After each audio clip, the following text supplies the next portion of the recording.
திருப்பூர் மாநகராட்சியின் சார்பாக 1121 கோடி ரூபாய் மதிப்பீட்டில் உருவாக்கப்பட்டுள்ள திருப்பூர் 4வது குடிநீர் திட்டத்தை இங்கே தொடங்கி வைப்பதில் நான் மிகுந்த பெருமை அடைகின்றேன், மகிழ்ச்சி அடைகின்றேன். அதேபோல திருப்பூரை சேர்ந்த தொழில்துறை பெருமக்களுடைய நீண்ட நாள் கோரிக்கையான அந்த கன்வென்ஷன் சென்டர் 54 கோடி ரூபாய் மதிப்பீட்டில் இந்த நேரத்தில் துவங்கி வைத்திருக்கின்றோம். மேலும் திருப்பூரில் போக்குவரத்து நெரிசலை போக்கும் விதமாக ரூபாய் 13 கோடி ரூபாய் செலவில் அமைக்கப்பட்டுள்ள multi level car parking facility, அந்த வசதியும் இங்கே திறந்து வைத்திருக்கின்றோம். இப்படி இன்றைக்கு மட்டும் இந்த மேடையில் திருப்பூரில் மொத்தம் 1362 கோடி ரூபாய் மதிப்பில் நிறைவு பெற்ற திட்டங்களை தொடங்கி வைப்பது, புதிய திட்டங்களுக்கு அடிக்கல் நாட்டுவது மற்றும் பல்வேறு துறைகள் சார்பாக பல நலத்திட்டங்களை வழங்கி இருக்கின்றோம். வந்தாரை வாழ வைக்கும் தமிழ்நாடு என்று சொல்வார்கள். திருப்பூரை மனசுல வச்சுதான் அந்த வாக்கியத்தையே சொல்லியிருப்பாங்கன்னு நான் நம்புறேன். ஏனென்றால் அந்த அளவுக்கு பலருக்கு வாழ்வளிக்கின்ற மாநகரம் தான் இந்த திருப்பூர் மாநகரம். 3 நாட்களுக்கு முன்பு தந்தை பெரியாருடைய மண் ஈரோட்டுக்கு சென்ற அங்க மகளிர் சுய உதவி குழு வங்கிக் கடன் இணைப்பு கிட்டத்தட்ட 310 கோடி ரூபாய் அளவுக்கு பல நலத்திட்டங்களை அங்க வழங்கினோம். இங்க கூட மகளிர் சுய உதவி குழுக்களை சேர்ந்த நிறைய சகோதரிகள் வந்திருக்கிறீங்க. வரும்பொழுது வரவேற்றீங்க. உங்களுக்கு அத்தனை பேருக்கும் என்னுடைய வாழ்த்துக்களை நான் தெரிவித்துக் கொள்கின்றேன். இன்னும் பெருமையா சொல்லணும்னா, என்னுடைய இல்லத்தில் நான் பயன்படுத்துகின்ற பல பொருட்கள், முக்காவாசி பொருட்கள் மகளிர் சுய உதவி குழுக்கள் சகோதரிகள் நீங்கள் தயாரிக்கின்ற அந்த பொருட்கள் தான். என்னோட வீட்டில் மட்டும் இல்லை, நம்முடைய தலைவர் முதலமைச்சரும் பயன்படுத்துவது மகளிர் சுய உதவி குழுக்கள் நீங்கள் தயாரிக்கின்ற பொருட்கள் தான். இன்னும் பெருமையாக சொன்னால், சென்ற சட்டமன்ற பேரவையில் பேசும்பொழுதே அனைத்து உறுப்பினர்களுக்கும் கோரிக்கை வச்சேன். எனவே எல்லாருமே மகளிர் சுய உதவி குழுக்கள் தயாரிக்கின்ற பொருட்கள் தான் பயன்படுத்த வேண்டும். யாருக்காவது பரிசு கொடுக்கணும்னா கூட நீங்க தயாரிக்கின்ற பொருட்கள் தான் பரிசு கொடுக்க வேண்டும் என்று சட்டப்பேரவையிலே பேசினேன். எந்த தைரியத்தில் பேசினேன்னா, நீங்க தயாரிக்கின்ற பொருட்கள் அவ்வளவு தரமாக இருக்கும் என்ற தைரியத்தில் தான் நான் பேசினேன். இந்த நேரத்தில் சகோதரிகளுக்கு என்னுடைய வாழ்த்துக்கள். இன்றைக்கு தந்தை பெரியாரும் பேரறிஞர் அண்ணாவும் முதன்முறையாக சந்திச்ச இந்த திருப்பூர் மாவட்டத்திற்கு, திருப்பூர் மண்ணுக்கு நான் வருகை தந்திருக்கின்றேன். இல்லை, இன்னும் பெருமை என்னன்னா, நான் அமைச்சராக பொறுப்பேற்று திருப்பூர் மாவட்டத்திற்கு முதன்முறையாக வந்திருக்கின்றேன். உங்களுடைய வாழ்த்துக்களை பெற வந்திருக்கின்றேன். இங்க இந்த மேடையில் கிட்டத்தட்ட 1362 கோடி ரூபாய் மதிப்பிலான திட்டங்களை துவங்கி வச்சிருக்கிறோம். இது மட்டுமல்ல, இன்னைக்கு இந்த நிகழ்ச்சியை முடித்துவிட்டு அடுத்த நிகழ்ச்சி கோவைக்கு செல்ல இருக்கின்றேன். அது முத்தமிழர் டாக்டர் கலைஞர் அவர்கள் வாழ்ந்த கோவை மாவட்டத்திற்கு செல்ல இருக்கின்றேன். அங்கு நடைபெறும் நிகழ்ச்சியில் ரூபாய் 1450 கோடி ரூபாய் மதிப்பிலான திட்டங்கள், பல திட்டங்களை துவங்கி வைக்கின்றேன். இப்படி பெரியார், அண்ணா, கலைஞர் என நம்முடைய தலைவர் வாழ்வில் முக்கிய இடம் பிடித்த இந்த ஊர்களுக்கெல்லாம் நான் தொடர்ந்து பயணம் செஞ்சு கொண்டிருக்கிறேன். இப்போ தந்தை பெரியார், பேரறிஞர் அண்ணா, முத்தமிழர் கலைஞருடைய மொத்த உருவமா இருக்கக்கூடிய நம்முடைய தலைவர் மாண்பு முதலமைச்சர் அவர்கள் இப்படி ஆயிரக்கணக்கான திட்டங்களை, கோடிக்கணக்கான திட்டங்களை இந்த மாவட்டங்களுக்கு வாரி வழங்கியிருக்கிறாங்க.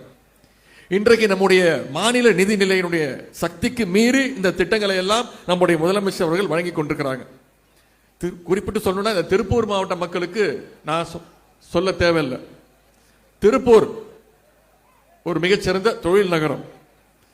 மற்ற ஊர்காரங்கெல்லாம், மற்ற மாவட்டக்காரங்களுக்கெல்லாம் ஜிஎஸ்டினா என்னன்னு தெரியாத பொழுது, எழுத்து கூட்டி படிச்சு கொண்டிருக்கும் பொழுது, இந்த ஜிஎஸ்டினால வருகின்ற பாதகங்கள் என்னென்ன பிரச்சனை வரும்னு அலசி ஆராய்ந்து தமிழ்நாட்டு மக்களுக்கு சொன்னவங்க தான் இந்த திருப்பூர் மாவட்ட மக்கள்.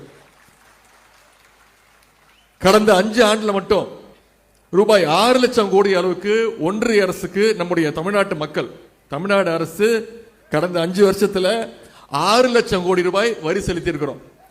ஆனா ஒன்றிய அரசு நம்முடைய தமிழ்நாட்டுக்கு கிடைச்சிருக்கிற, திருப்பி கொடுத்திருக்கக்கூடிய தொகை எவ்வளவு தெரியுமா?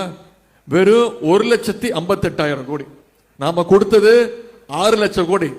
ஒன்றிய அரசு நமக்கு திருப்பி கொடுத்தது வெறும் 1,58,000 கோடி. தமிழ்நாட்டு மக்கள், நீங்க ஒன்றிய அரசுக்கு வரியா 1 ரூபா கட்டினீங்கன்னா, கொடுத்தீங்கன்னா, ஒன்றிய அரசு தமிழ்நாட்டு மக்களுக்கு நீங்க கொடுக்கக்கூடிய ஒவ்வொரு 1 ரூபாய்க்கும் திருப்பி அவங்க கொடுப்பது வெறும் 29 காசு தான். ஆனா மற்ற மாநிலங்களுக்கு அதிகமாக கொடுக்கறாங்க. மாநிலத்துடைய நிதி நிலைமை எப்படி கடினமாக இருந்தாலும் நம்முடைய தமிழ்நாட்டு மக்களை கைவிட்டு விடக்கூடாது என்று தமிழ்நாட்டுக்கு ஒரு தந்தையாக இருந்து நம்முடைய முதலமைச்சர் அவர்கள் பார்த்து பார்த்து ஒவ்வொரு திட்டத்தையும் நிறைவேற்றிட்டு வராங்க. வழக்கமாக குடிநீர் வழங்கல் துறை தான் குடிநீர் திட்டங்களை மேற்கொள்ளும். ஆனால் கொஞ்சம் வித்தியாசமாக இன்றைக்கு திருப்பூர் மாநகராட்சியே இந்த மிகப்பெரிய குடிநீர் திட்டத்தை முன்னெடுத்துள்ளது. இன்னும் சொல்ல போனா இந்த மிகப்பெரிய மாநாடு போல நடந்து கொண்டிருக்கக்கூடிய இந்த மிகப்பெரிய நிகழ்ச்சியே மாநகராட்சி தான் நடத்துகிறது என்பதில் மிகப்பெரிய ஒரு மகிழ்ச்சி. இதற்காக துறையினுடைய அமைச்சர் அண்ணன் கே நேரு அவர்களை எவ்வளவு பாராட்டினாலும் தகும்.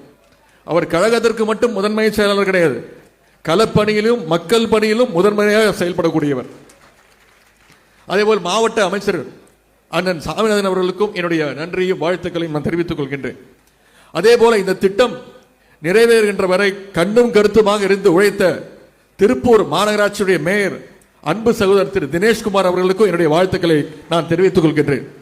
திரு தினேஷ்குமார் அவர்கள் உங்களுடைய மேயர் மிகுந்த கெட்டிக்காரர். எந்த விஷயத்தை எப்படி செய்து முடிக்க வேண்டும் என்று அவருக்கு நன்றாக தெரியும். ஆனால் நேரு அவர்கிட்ட எப்படி பேசினா நிதி ஒதுக்குவாரு, இந்த திட்டத்தை செய்வதற்கு அந்த இசைவு கொடுப்பாருன்னு அவருக்கு நல்லா தெரியும். இந்த நேரத்தில் அவருடைய பாராட்டுகளை தெரிவித்துக் கொள்கின்றேன். சென்ற முறை சிறந்த நிர்வாகத்துக்காக தென்னிந்தியாவிலே சிறந்த மாநகராட்சி அப்படின்ற திருப்பூர் மாநகராட்சிக்கு அந்த பெருமையை தேடி தந்து கொண்டிருப்பவர் உங்களுடைய மாநகராட்சியினுடைய மேயர் திரு தினேஷ்குமார். நாள் ஒன்றுக்கு 196 MLD million litre per day இந்த திட்டத்திற்காக மேட்டுப்பாளையம் பவானி ஆற்றிலிருந்து குழாய்கள் மூலம் தண்ணீர் எடுத்து வரப்படுகின்றது. அன்னூர் அருகே ஒரு பிரம்மாண்டமான முறையில் அமைக்கப்பட்டுள்ள நீர் சுத்திகரிப்பு நிலையத்தில் அந்த நீர் சுத்தம் செய்யப்படுகின்றது. முன்பெல்லாம் 10 நாளைக்கு ஒரு முறை தான் திருப்பூருக்கு தண்ணீர் விநியோகம் செய்யப்பட்டது. திருப்பூரில் கிட்டத்தட்ட 2 லட்சம் குடிநீர் இணைப்புகள் உள்ளன. இந்த திட்டம் மூலம் அனைத்து இணைப்புக்கும் ஒரு நாள் விட்டு ஒரு நாள் இன்றைக்கு தண்ணீர் வழங்கப்பட உள்ளது. இதற்காக நகரத்தில் கூடுதலாக 29 ஓவர் ஹெட் டேங்க்ஸ் மேல்நிலை நீர்த்தேக்க தொட்டிகள் கட்டியிருக்கிறாங்க. நம்முடைய திராவிட இயக்கமாக இருக்கட்டும், திராவிட மாடல் அரசாக இருக்கட்டும், நாம் அன்றைக்கு தேவையை கருத்தில் கொண்டு மட்டும் சிந்திப்பதில்லை, திட்டங்களை செயல்படுத்துவதில்லை. எதிர்கால தேவையை நோக்கித்தான் நம்முடைய கொள்கை உருவாக்கப்பட்டது. அந்த கொள்கையினுடைய வழியில்தான் அரசு திட்டங்களும் இன்னைக்கு உருவாக்கிக்கிட்டு இருக்கோம். அந்த வகையில்தான் இந்த திருப்பூர் 4வது குடிநீர் திட்டமும் செயல்படுத்தப்பட்டுள்ளது. 2024 மட்டுமே, இந்த வருஷத்தை மட்டுமே கருத்தில் கொண்டு இந்த திட்டம் நிறைவேற்றப்படவில்லை. 2040ஆம் ஆண்டுல அன்றைய மக்கள் தொகை என்னவாக இருக்கும் அதையும் கருத்தில் கொண்டுதான் இந்த தொலைநோக்கு திட்டத்தை நம்முடைய திராவிட மாடல் அரசு, நம்முடைய முதலமைச்சர் அவர்கள் இந்த திட்டத்தை இந்த மாவட்டத்திற்கு, இந்த மாநகராட்சிக்கு தந்திருக்கிறாங்க. இந்த திட்டம் இன்றைக்கு 14 லட்சம் மக்களுடைய தாகத்தை தணிக்கின்ற திட்டமாக சிறப்பாக செயல்பட உள்ளது. திருப்பூர்ல இனி ஒவ்வொரு வீட்டின் குடிநீர் பைப்பிலும் மினரல் வாட்டர் தான் வரப்போகின்ற பெருமையோடு மகிழ்ச்சியோடு நான் கூறிக்கொள்கின்றேன். இந்த குடிநீர் திட்டம் மட்டுமல்ல, திருப்பூர் தொழில்துறையினுடைய நீண்ட நாள் கோரிக்கை ஒரு கன்வென்ஷன் சென்டர் வேணும் அப்படின்ற அந்த கோரிக்கை ஏற்று இன்றைக்கு 53 கோடியே 26 லட்சம் மதிப்பீட்டில் இங்க அந்த கன்வென்ஷன் சென்டரையும் திறந்து வச்சிருக்கிறோம். கிட்டத்தட்ட 2000 பேர் ஒரே நேரத்தில் அமரக்கூடிய வசதி. முன்பெல்லாம் திருப்பூர் தொழில்துறையை சேர்ந்தவர்கள்லாம் ஏதாவது நிகழ்ச்சி நடத்தணும், மாநாடு நடத்தணும், கலந்துரையாடல் கூட்டம் நடத்தணும்னா இங்கேருந்து கிளம்பி 50 கிலோமீட்டர் பயணம் செஞ்சு கோயம்புத்தூர் சென்று கொடிசியா மைதானத்தில் தான் நடத்த முடியும். இனி உங்களுக்குன்னு ஒரு கன்வென்ஷன் சென்டர் வந்தாச்சு. இனி கருத்தரங்குகள், மாநாடுகள், வர்த்தக கண்காட்சிகளை நீங்க உங்களுடைய திருப்பூர்லேயே இனிமே நீங்க நடத்திக்கலாம். இந்த புதிய கன்வென்ஷன் சென்டர் மட்டுமல்ல, ரூபாய் 13 கோடி மதிப்பீட்டில் மல்டி லெவல் கார் பார்க்கிங் வசதி இங்க வந்திருக்கிறது. அதுவும் மாநகரத்துடைய மைய பகுதியில் திறந்து வச்சிருக்கிறோம். இந்த திட்டங்கள் எல்லாம் திருப்பூரை நிச்சயம் அடுத்த கட்டத்திற்கு, வளர்ச்சிக்கு எடுத்து செல்லும் என்ற நம்பிக்கை எங்களுக்கு உள்ளது. இன்றைக்கு நம்முடைய அரசு ஏராளமான பல திட்டங்களை செயல்படுத்தி வருகின்றது. குறிப்பாக கலைஞர் மகளிர் உரிமை தொகை திட்டம் 1 கோடியே 16 லட்சம் மகளிர் மாசம் 1000 ரூபாய் வாங்கிட்டு இருக்கிறாங்க, கொடுத்துக்கிட்டு இருக்கிறோம் உரிமை தொகையா. அதே போல நம்முடைய முதலமைச்சர் பதவியேற்று பொறுப்பேற்ற முதல் கையெழுத்து மகளிருக்கு கட்டணமில்லா பேருந்து வசதி. ஒவ்வொரு மகளிரும் மாசம் 900 ரூபாய் சேமிக்கிறீங்க. கிட்டத்தட்ட அதுவே வருஷத்துக்கு 12,000 ரூபாய். அது மட்டுமல்ல, அரசு பள்ளியில் படிக்கிற மாணவர்களுக்கு புதுமை பெண் அப்படின்ற திட்டம் மாதம் 1000 ரூபாய். அதேபோல் 17 லட்சம் மாணவர்கள் 1ஆம் வகுப்பிலிருந்து 5ஆம் வகுப்பு படிக்கக்கூடிய அரசு பள்ளிகளில் படிக்கக்கூடிய மாணவர்கள் குழந்தைங்களுக்கு 17 லட்சம் குழந்தைங்களுக்கு மாணவருடைய காலை முதலமைச்சருடைய காலை உணவு திட்டம். அதேபோல் லட்சக்கணக்கான மாணவருடைய வேலைவாய்ப்பை உறுதி செய்கின்ற நான் முதல்வன் திட்டம், மக்களை தேடி மருத்துவம், இல்லம் தேடி கல்வி, இப்படி பல திட்டங்களை சொல்லிக்கொண்டே போகலாம். நம்முடைய திட்டங்களை நாம் மட்டும் ஏதோ பெருமைக்காக சொல்லவில்லை. இந்திய ஒன்றியமே நம்முடைய திட்டங்களை பாராட்டுகின்றது. பக்கத்து மாநிலங்கள் தெலுங்கானா மாநிலம், ஆந்திரா மாநிலத்திலிருந்து நம்முடைய மாநிலத்துக்கு வந்து இந்த திட்டங்களை எல்லாம் பார்த்து அவங்களுடைய மாநிலத்துக்கு நம்முடைய திட்டங்களை எல்லாம் கொண்டு போறாங்க. அந்த அளவுக்கு இந்திய ஒன்றியத்திற்கு எடுத்துக்காட்டாக நம்முடைய திராவிட மாடல் அரசு திகழ்ந்து கொண்டிருக்கிறது. ஏற்கனவே சொன்ன திருப்பூர் மாநகராட்சி சென்ற வருடம் விருது பெற்றதுன்னு உங்களுடைய மாநகராட்சி மேயரை வாழ்த்தினேன். உங்க துறை மட்டும் இல்லை, என்னுடைய துறை விளையாட்டுத் துறையிலும் நாங்கள் சிறந்து செயல்பட்டு வருகிறோம். விளையாட்டுத் துறையில் நாம் எடுத்து வருகின்ற முயற்சிகளை பாராட்டி சில மாதங்களுக்கு முன்பு CII confederation of Indian industry CII business sports award நிகழ்வில் பெஸ்ட் ஸ்டேட் ப்ரமோட்டிங் ஸ்போர்ட்ஸ் என்ற விருதை தமிழ்நாட்டுக்கு கொடுத்தாங்க. இன்றைக்கு கூட உங்களுடைய சட்டமன்ற உறுப்பினர் அண்ணன் திரு செல்வராஜ் அவர்கள் ஒரு கோரிக்கை வச்சிருக்கிறாங்க. அருகில் இருக்கக்கூடிய அந்த விளையாட்டு அரங்க மேம்பாட்டு பணிகளை மேற்கொள்ள வேண்டும் என்று நான் விரைவில் அதற்கான நிதியை ஒதுக்கீடு செய்து துறை அதிகாரியோடு பேசி அந்த கோரிக்கையும் நிறைவேற்றி வைக்கின்றேன். அதே போல 3 நாட்களுக்கு முன்பு மும்பையில் த ஹிந்து குழுமத்துடைய ஸ்போர்ட்ஸ் ஸ்டார் பத்திரிகை, மிகப்பெரிய பிரபலமான பத்திரிகை, புகழ்பெற்ற பத்திரிகை, அவங்க ஒரு விருது கொடுத்தாங்க எங்களுடைய துறைக்கு. Best state for promotion of sports என்ற விருதை கொடுத்துருக்கிறாங்க. இந்தியாவில் ஃபேக்டரிக்கு வேலை செய்கிற பெண்களில் 43% பெண்கள் தமிழ்நாட்டிலிருந்து வேலை பார்க்குறாங்கன்னு நான் சொல்லலை, அமெரிக்காவிலிருந்து வருகின்ற நியூயார்க் டைம்ஸ் அப்படின்ற பத்திரிகை பாராட்டியிருக்கு. இதுதான் டிராவிடியன் மாடல் ஆஃப் கவர்னன்ஸ்.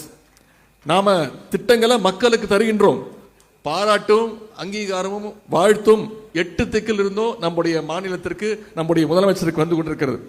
நம்முடைய அரசினுடைய திட்டங்களுக்கு நீங்கள் தான் தூதுவர்கள், பிராண்ட் அம்பாசிடர்ஸ். உங்களை பயனாளிகளாக மட்டும் நம்முடைய அரசு பார்க்கவில்லை, நீங்க அத்தனை பேரும் இந்த அரசினுடைய பங்கேற்பாளர்கள். நீங்கள் இல்லாமல் இந்த அரசு கிடையாது. நீங்கள் ஒவ்வொருவரும் முதலமைச்சருடைய ஃபேஸ் வேல்யூ, முகமாக இருக்க வேண்டும். நம்முடைய அரசினுடைய திட்டங்கள் அத்தனையும் பட்டி தொட்டி எங்கும் தமிழ்நாடெங்கும் நீங்கள் தான் கொண்டு சேர்க்க வேண்டும் என்று கேட்டுக்கொண்டு இந்த சிறப்பான வாய்ப்பை அளித்த நம்முடைய அமைச்சர் அண்ணன் நேரன் அவர்களுக்கும் அண்ணன் சாமிநாதன் அவர்களுக்கும் வந்திருந்த அவங்க அத்தனை பேருக்கும் அரசு அதிகாரிகள் அத்தனை பேருக்கும் மீண்டும் என்னுடைய நன்றியை தெரிவித்து வாய்ப்புக்கு நன்றி கூறி விடைபெறுகின்றேன். நன்றி, வணக்கம்.